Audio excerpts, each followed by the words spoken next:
are studying different properties of colloids, now we are going to learn the next property, and that property is electrophoresis and coagulation. Then we are going to deal some major parts of the chapter. So we are going to discuss with electrophoresis. Electrophoresis क्या होता है?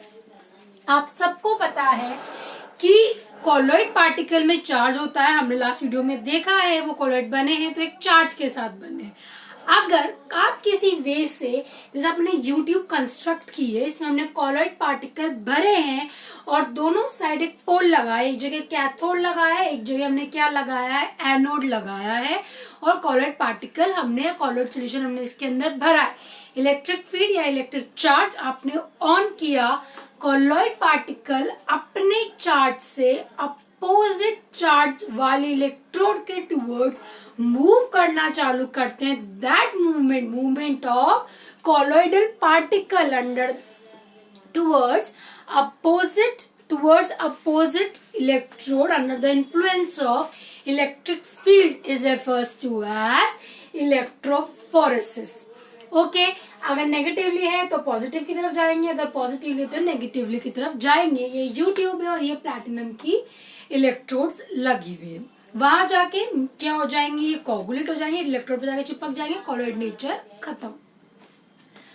अगर by the way तुम ऐसा कुछ करते हो कि कॉलोइड पार्टिकल को तो तुम सारा यहाँ इकट्ठा कर लो, फिर इलेक्ट्रोफोरेसिस कराते हो, तो कॉलोइड पार्टिकल यानी कि डिस्पर्स फेज है, वो खुद तो माइग्रेट नहीं कर पाता, लेकिन dispersion medium start to migrate toward the opposite pole. जो उन पे चार्ज है उसके जस्ट अपोजिट पोल की तरफ वो मूव करना चालू करेगा, and that process is refers to as electroosmosis. उस प्रोसेस को हम क्या बोलते हैं, इलेक्ट्रोऑस्मोसिस. इलेक्ट्रोफोरेसिस जब कॉलोइड पार्टिकल मूव करते हैं, लेकिन किसी वजह से अगर हमने कॉलोइड पार्टिकल को रोक दिया है और डिस्पर्सिंग मीडियम या डिस्पर्शन मीडियम मूव कर रहा है, then the term is refers to as electroosmosis. क्योंकि एनसीईआरटी में टर्म है इसलिए अच्छे से पढ़ लेना. ऑब्जेक्टिव टाइप में क्वेश्चन किसी भी रेस्पेक्ट में पूछा जा सकता है. कोगुलेशन, आप सबने मिल्क देखा है, अगर हम मिल्क में नींबू डाल देते हैं तो वो कोगुलेट होके पनीर बन जाता है. अगर किसी का ब्लीडिंग हो रही है कहीं भी किसी इंजरी पे, और अगर हमने पोटाश शैलम फिटकरी लगा दिया है, देन वो खून वहां जम जाएगा, कोगुलेट हो जाएगा, क्लोट बन जाएगा. ट्यूबवेल का पानी है, उसमें बहुत डस्ट है, आप उसमें फिट करेंगे पोटाश शैलम को, थोड़ी देर घुमा के रख दो या पाउडर फिटकरी डाल दो, सारी डस्ट नीचे सेटल डाउन हो जाएगी. जो मैंने जितने भी एग्जाम्पल बताया, this all are the example of coagulation. अगर हमारा जो कॉलोइड है हम उसमें इलेक्ट्रोलाइट डाले and it colloid will precipitate out, then the term is refers to as coagulation. उसको हम क्या बोलते हैं, कोगुलेशन. जब हम इलेक्ट्रोलाइट डाल रहे हैं, किसके अंदर हम इलेक्ट्रोलाइट डाल रहे हैं, हमारे कॉलोइड्स के अंदर, and it will precipitate out, उसका पूरा कॉलोइड नेचर खत्म हो गया, then it is refers to as coagulation. किसी भी कॉलोइड को कोगुलेट कैसे किया जा सकता है, there are different methods. Let us see. By adding electrolyte, आपको इलेक्ट्रोलाइट डाल दो, जैसे मान लो पॉजिटिवली चार्ज कोई सोल है, सपोज फेरिक हाइड्रोक्साइड है, तो कोई नेगेटिवली चार्ज इलेक्ट्रोलाइट डाल दो. अगर कोई नेगेटिव आयन डाल दो, बिल्कुल. अगर कोई नेगेटिवली चार्ज कॉलोइड है तो पॉजिटिवली चार्ज डाल दो. That is by mutual coagulation. दो अपोजिट चार्ज कॉलोइड को आपस में मिक्स कर दो, that is mutual coagulation. For an example, ferric hydroxide sol जो पॉजिटिव सोल है उसको मिक्स करो आर्सेनिक सल्फाइड सोल से. आर्सेनिक सल्फाइड का सोल कैसा है, नेगेटिव, क्योंकि आपस में मिक्स हो जाएंगे, वो क्या हो जाएगा, coagulate. Third, by persistent dialysis. याद करो डायलाइसिस अपन ने पढ़ा था कि सारे क्रिस्टलॉइड्स वहां से जा रहे हैं और वहां क्या रह रहा है, सिर्फ कॉलोइड. लेकिन अगर आप उसको कंटिन्यूअसली बिना देखे रहने दोगे तो भूलो मत, कॉलोइड खुद भी चार्ज पार्टिकल है, वो वही कोगुलेट होके रह जाएगा, उसका नेचर खत्म हो जाएगा, क्योंकि अंदर भी पार्टिकल आ रहे हैं. ठीक है. इलेक्ट्रोफोरेसिस मैंने पहले ही बताया था, फर्स्ट लाइन ही मैंने बोली थी, क्योंकि अपोजिट चार्ज की तरफ या अपोजिट इलेक्ट्रोड की तरफ माइग्रेट कर रहे हैं, तो वहां के आयन इनको क्या कर रहे हैं, वहां का जो इलेक्ट्रिक चार्ज है वो उसको वहीं चिपका देंगे, या बोलते वहीं उसको कोगुलेट कर देंगे. ठीक है. That is all about coagulation. Now next, ऐसा कोगुलेशन से हुआ क्यों, मैं बता देती हूँ क्यों हुआ। जैसे मानो फेरिक हाइड्रोक्साइड का सोल था, ठीक है, इसके चारों तरफ आपने किसका चार्ज लगाया था, Fe+3 का। अब आपने इसके अंदर सपोज टू बी कोई अपोजिट आयन डाला है, सपोज टू बी जैसे हमने सल्फेट आयन डाला है, ठीक है। अब सल्फेट आयन इस अपोजिट से अट्रैक्ट करेगा और यहाँ पर इसको प्रेसिपिटेट आउट करेगा और वो नीचे कोगुलेट हो जाएगा, क्योंकि अपोजिट आयन उसको अट्रैक्ट कर लेगा। ओके, ये इसलिए होता है। तो अब आया हार्डे-शुल्जे।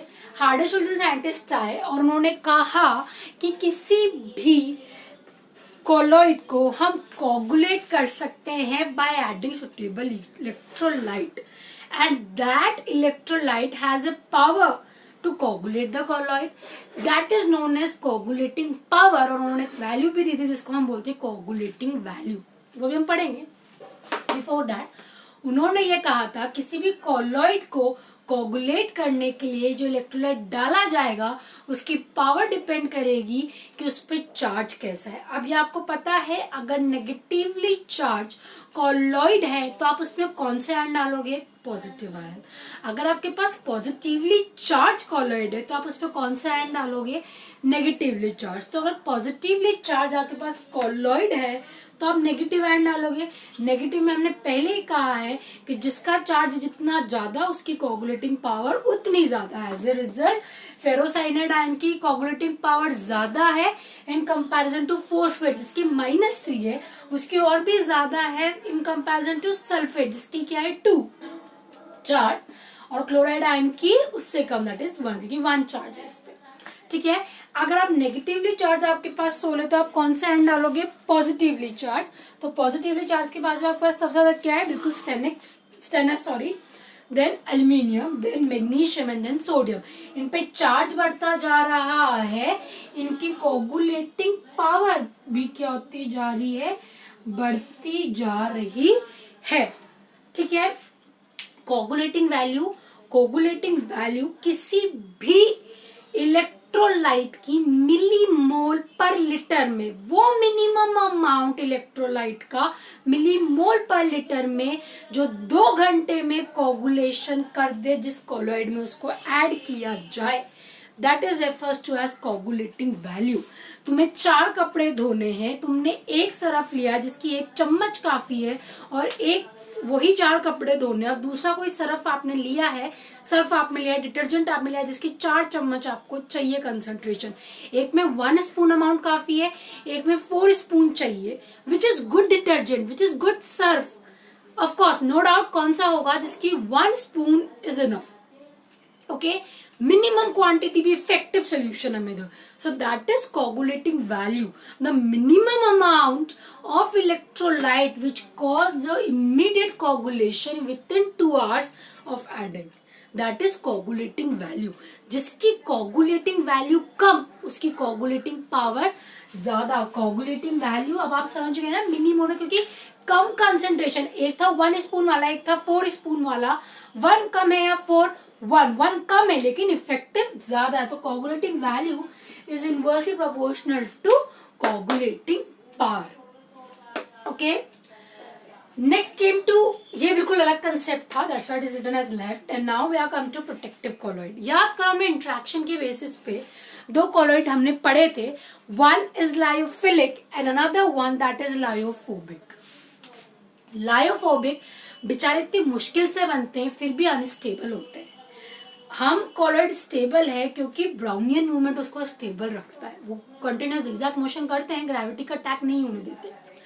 लायोफोबिक बनाया बहुत मुश्किल से था लेकिन स्टिल वो बहुत ही ज्यादा प्रोन होते हैं कोगुलेशन के।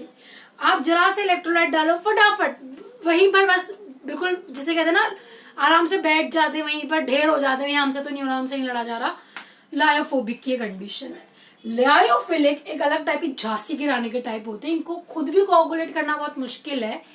तो लायोफोबिक को बचाने के लिए हम कभी कभी लायोफिलिक कोलॉइड डालते हैं ताकि लायोफोबिक कोगुलेट नहीं हो। इसको हम बोलते हैं प्रोटेक्टिव कॉलॉइड, इसको हम बोलते हैं प्रोटेक्शन ऑफ कॉलॉइड। कभी कभी कॉलॉइड्स को बचाने के लिए हमें उसके अंदर लायोफिलिक कॉलॉइड्स ऐड करने पड़ते हैं, ठीक है। That is refers to as protection of colloid. और कौन से प्रोटेक्टिव कॉलॉइड है? लायोफिलिक, ठीक है। किसको बचाने के लिए? लायोफोबिक को। एक आपको गोल्ड नंबर दे रखा है, that definition is in references, not in NCERT. The amount of protective colloid in milligram which prevent coagulation of 10 ml standard gold sol, जो साइंटिस्ट थे उन्होंने गोल्ड सोल को ही क्या लिया था प्रेफरेंस, हमें भी वही लेना है। कब? when 1 ml of 10% NaCl sodium chloride is added in it, मतलब हमारे पास 10 ml गोल्ड सोल है, हमने उसके अंदर 1 ml क्या डाला है? 10% सोल्यूशन ऑफ NaCl। तुम बताओ क्या होगा? कॉमन सेंस सोचो, कोगुलेशन होगा।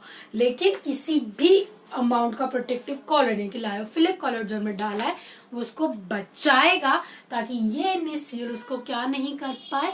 कोगुलेट कर पाए। That value is known as gold number. जैसे हमने यहाँ पढ़ा था वही चीज है, जितना ज्यादा गोल्ड नंबर होगा उतनी कम प्रोटेक्टिव पावर होगी। मतलब आपका जो अमाउंट है, आपका जो आप अमाउंट डाल रहे हो, हमेशा हम देखेंगे कि कम से कम अमाउंट में हमारे कॉलॉइड का क्या हो जाए? प्रोटेक्शन हो जाए, हमें ज्यादा खर्चा नहीं करना पड़े। या तो आप 10-10, 20-20 ग्राम डाल रहे हो, वैसे जनरली मिलीग्राम में होता है ये, लेकिन अगर आप इतना डाल रहे हो और बचा रहे हो तो क्या मतलब है ना, कोई सेंस ही नहीं बैठता। क्योंकि 10 ml आप एक मान लो टेस्ट ट्यूब है, 10 ml मतलब टेस्ट ट्यूब है, टेस्ट ट्यूब का जो ml है वो कितना है? 10 ml। तो आप सोचो उसमें अगर आप इतना डाल रहे हो तो इट्स सुपर रॉन्ग। सो एक वही चीज है कि गोल्ड नंबर क्या है? अमाउंट डालना है किसका? प्रोटेक्टिव कॉलॉइड का। कितना डालना है? कम से कम अमाउंट, क्योंकि जितना कम अमाउंट कॉलॉइड का यूज होगा उतनी ही ज्यादा उसकी क्या है? Protective power. इलेक्ट्रोलाइट की होती है कोगुलेटिंग पावर, और गोल्ड नंबर किसकी होती है? कॉलॉइड की। किसकी? गोल्ड नंबर किसका है? कौन से कॉलॉइड्स का है? लायोफिलिक कॉलॉइड्स का। This point is to be noted and this should be learned very much. Please go through the revision also. Okay?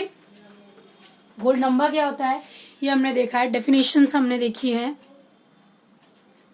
हार्डी-शुल्जे rule आपको याद होना चाहिए, बहुत सारे न्यूमेरिकल्स बेस्ड है हार्डी-शुल्जे पे। कंसेप्चुअल भी आपको प्रिपेयर करने होंगे, that's why you are gaining more and more. Okay, in the upcoming videos we are going to see the entire chapter application of absorptions. I think we already seen before, and just like application of colloids, day-to-day colloids we are going to see now. Okay.